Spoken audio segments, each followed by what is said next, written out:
Hello friends, question number next कहना चाह रहा है ए function is defined on closed interval 0, एक फंक्शन है जो कि किसी क्लोज इंटरवल 0, के ऊपर डिफाइन किया गया है। और कैसे डिफाइन किया गया है बेटा? ए ग्रेटर देन 0 है यानी ए की वैल्यू पॉजिटिव है, by F of X is equal to X cube है यानी फंक्शन की वैल्यू एक्स की पावर 3 है। शो दैट, आपको शो करना है f is Riemann integrable function, okay, on closed interval 0, and also calculate the 0 to a f x d x is equal to a की power 4/4। मतलब ये है कि आपको दिखाना है कि ये आपका जो फंक्शन है रीमान इंटीग्रेबल फंक्शन है। हम बहुत अच्छे से जानते हैं a function is known as Riemann integrable function if upper Riemann sum of the function is equal to lower Riemann sum of the function. Okay, सबसे पहले मेरे को इंटरवल को ब्रेक करना होता है। इंटरवल ब्रेक करने की कोशिश करूंगा और इंटरवल को इस तरीके से ब्रेक करना है ताकि इसका पहले वाला पॉइंट और लास्ट वाला पॉइंट सेम रिजल्ट दें। ओके, यानी पहले वाला पॉइंट 0 ही रहे और लास्ट वाला पॉइंट ए ही रहे। मैंने इंटरवल को ब्रेक किया और इंटरवल को ऐसे ब्रेक किया कि सपोज दैट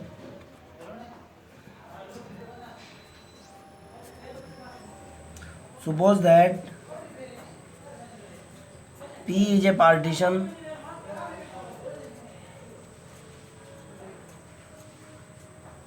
किसका पार्टीशन है भाई? Suppose that P is a partition of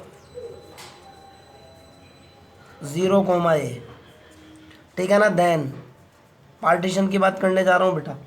P के अंदर जो वैल्यू ली जाएगी वो इस तरह से ली जाएगी। P इज इक्वल टू जो होगा बेटा वो होगा कि आप जो स्टार्ट करोगे वैल्यू वो 0 से स्टार्ट करोगे, इंटरवल के पहले वाले पॉइंट से स्टार्ट करोगे 0। उसके बाद आप लोगे a/n, फिर आपने ली 2a/n and so on n-1 into a/n, फिर आपने ली n/n, n से n डिवाइड हो जाएगा is equal to a।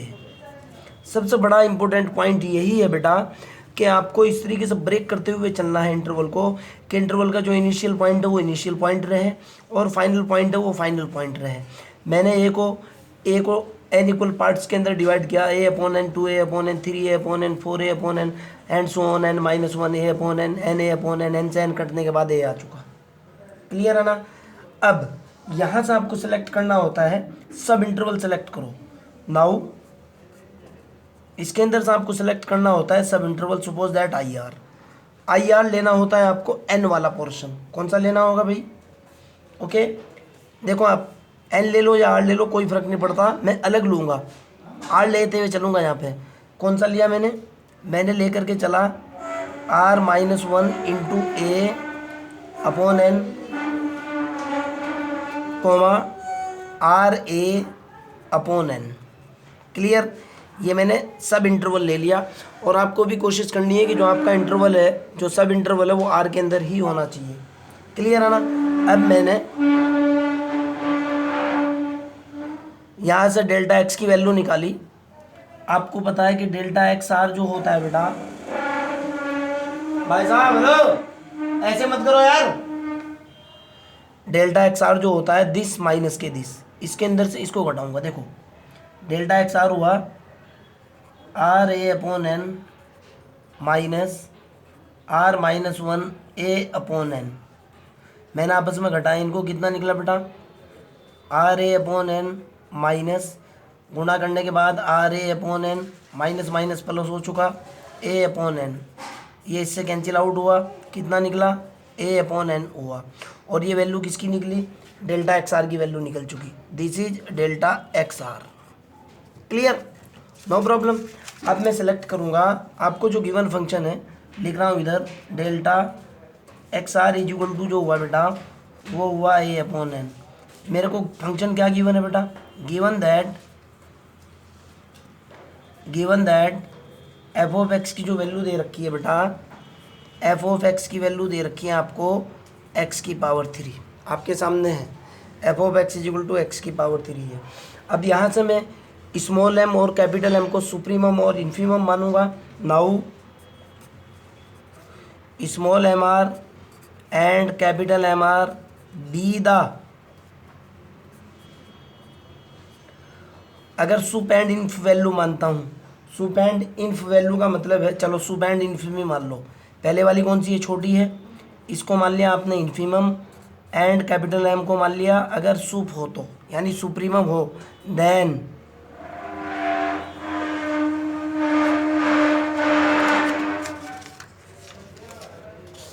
Okay. देखना बेटा,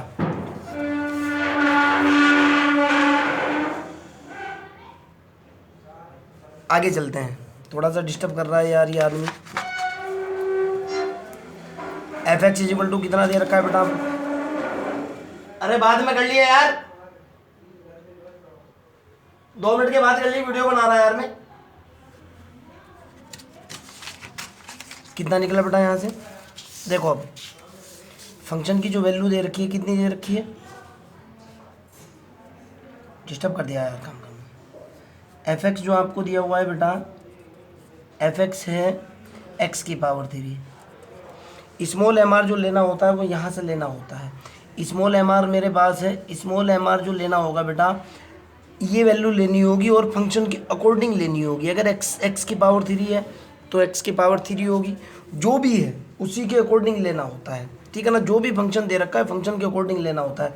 तो स्मॉल एम आर होगा बेटा कितना, r-1 की पावर 3 इंटू ए की पावर 3 डिवाइडेड बाई एन की पावर 3।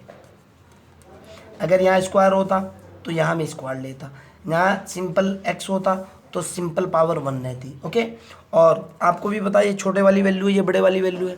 कैपिटल एम आर क्या होगा बेटा, कैपिटल एम आर हो जाएगा r/n की पावर 3। उसी तरीके से क्लियर है ना।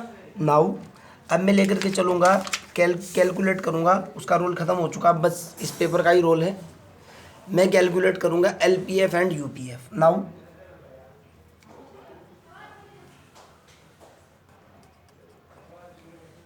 LPF की बात करता हूँ।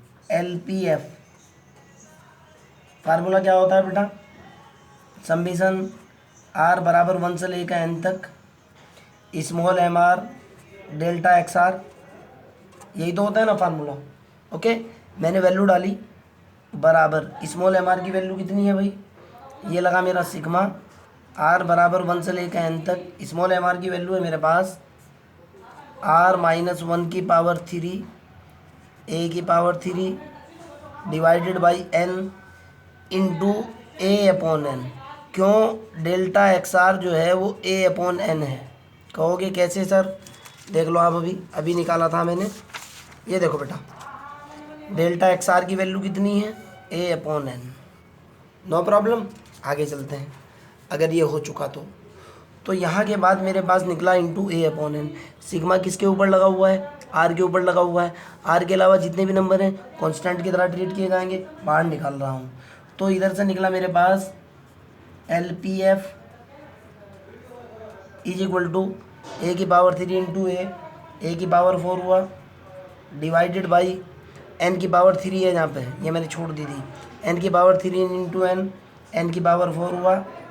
सिग्मा कहाँ है, सिग्मा लगा हुआ है r बराबर 1 से लेकर n तक r-1 की पावर 3। क्लियर।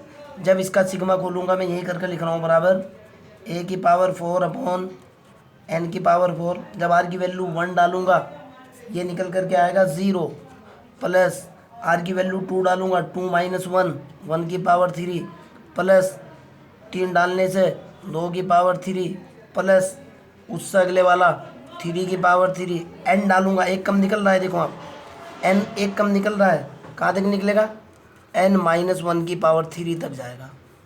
देखो आप भाई, 1 तो यहाँ से स्टार्ट हो रहा है ना, n में तो n-1 होगा ना, ओके। हम जानते हैं, क्या जानते हैं, 1 की पावर 3 प्लस 2 की पावर 3 प्लस 3 की power 3 and so on n की पावर 3।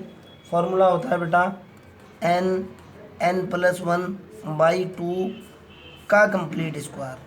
12th क्लास का फार्मूला है या 11th का फार्मूला है, sum of natural number, sum of cube of natural number, आप जानते हो बेटा इस चीज़ को। तो यहाँ से निकल गया LPF is equal to a की पावर 4 अपॉन n की पावर 4 डायरेक्ट फार्मूला लगाया, n-1 तक है, यहाँ पर ध्यान से देखना बेटा। तो जैसे ही इस फार्मूले के अंदर वैल्यू डालूंगा n की जगह आएगा n-1, ये होगा n-1 इंटू अगले वाला है n+1, यानी n-1 और +1 और डिवाइडेड होगा उसी तरीके से 2 का कंप्लीट स्क्वायर। क्लियर है ना। तो ये जो निकलेगा बेटा मेरे पास a⁴ अपॉन n⁴ इंटू ये निकल गया n, देखो यहाँ से ये कैंसिल आउट हो चुका, n-1/2 का कंप्लीट स्क्वायर। क्लियर। आगे की तरफ चलते हैं। ये मेरे पास निकला बेटा LPF is equal to a⁴ तो है ये अपॉन n⁴ है इंटू n² तो ये आएगा और ऊपर से मैंने n कॉमन ले लिया, तो n कॉमन लेने से ही n² कॉमन आ जाएगा। कितना निकलेगा, ये निकलेगा बेटा 1 - 1 n। ध्यान से देखना है आपको, 1 - 1 n का कंप्लीट स्क्वायर और 2 का स्क्वायर भी बाहर आ चुका, ये हो चुका 4। पावर 4 से पावर 4 कैंसिल। जब n को इन्फिनिटी रखूँगा मैं कह रहा हूँ n टेंडिंग टू इन्फिनिटी, तो कितना निकल करके आएगा बेटा, n टेंडिंग टू इन्फिनिटी पे LPF की वैल्यू होगी, ये हो जाएगा LPF इज इक्वल टू होगा a⁴/4 इंटू 1 - 1 n का square. Okay, n tending to infinity पे 1/n कितना निकल करके आएगा, टेंस टू 0 हो जाएगा। तो यहाँ से निकलेगा बेटा LPF is equal to a⁴/4 गुणा 1 अर्थात a⁴/4। एक तो आपका निकल गया ये। अब मैं निकालूंगा UPF। ओके, क्लियर है ना, यानी आपके पास अपर रीमान इंटीग्रेशन निकल चुका। ओके, क्लियर है ना। आगे की तरफ चलता हूँ। Now I am calculating UPF देखता हूँ कितना होगा भाई। फिर fx की वैल्यू आपको दे रखी है बेटा कितना, आपको भी पता है कि fx की वैल्यू x⁴ दी हुई है। देखो आप ध्यान से, fx इज इक्वल टू आपके पास x⁴, स्मॉल m से कैलकुलेट कर चुका, कैपिटल M से वैल्यू कितनी होगी, कैपिटल M r कितना है मेरे पास, r a/n की पावर कितनी है 3। क्लियर है ना। UPF का फार्मूला लगाता हूँ, इधर लिखता हूँ यहाँ, UPF का फार्मूला कितना होता है, सेम फार्मूला, r बराबर 1 से लेकर n तक capital MR into delta XR कितना है बेटा, आपको दिख रहा है a/n है, तो ये हुआ UPF is equal to summation r बराबर 1 से लेकर n तक कैपिटल MR की वैल्यू डाली, r/n⁴ इंटू डेल्टा XR की वैल्यू a/n। क्लियर। आगे चलते हैं। तो यहाँ से मेरे पास कितना निकल गया बेटा, UPF निकाल रहा हूँ, UPF इज इक्वल टू, भाई सबमिशन लगा हुआ है r के ऊपर, r के अलावा सारी क्वांटिटी बाहर निकाली जा सकती है। कितना निकलेगा, a⁴ आ जाएगा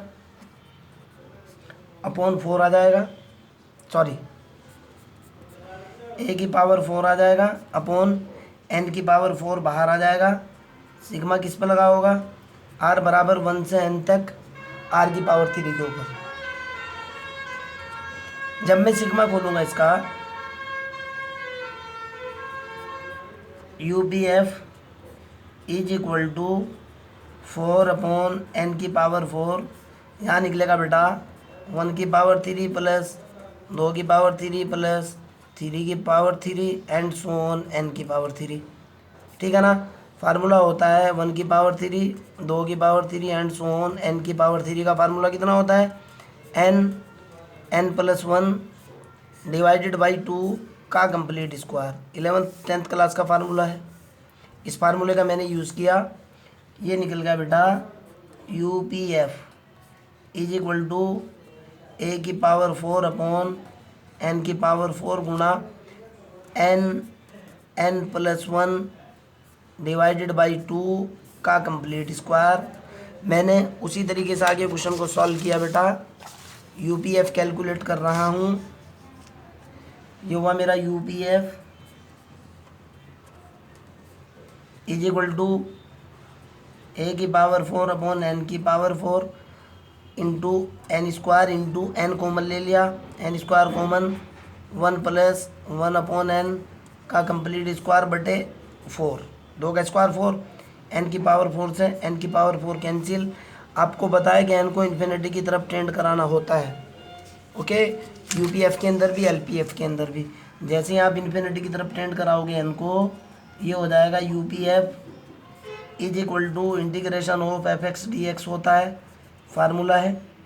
ओके, 0 टू a के ऊपर बराबर कितना होगा भाई, a की power 4 upon 4 into 1 plus n tending to infinity 1 upon infinity का स्क्वायर, कितना निकल गया, a की पावर 4 अपॉन 4 गुणा 1 कितना हुआ, a की पावर 4 अपॉन 4, अर्थात आपके पास निकला UPF इज इक्वल टू आया a की पावर 4 अपॉन 4 एंड LPF की बात कर लेते हैं।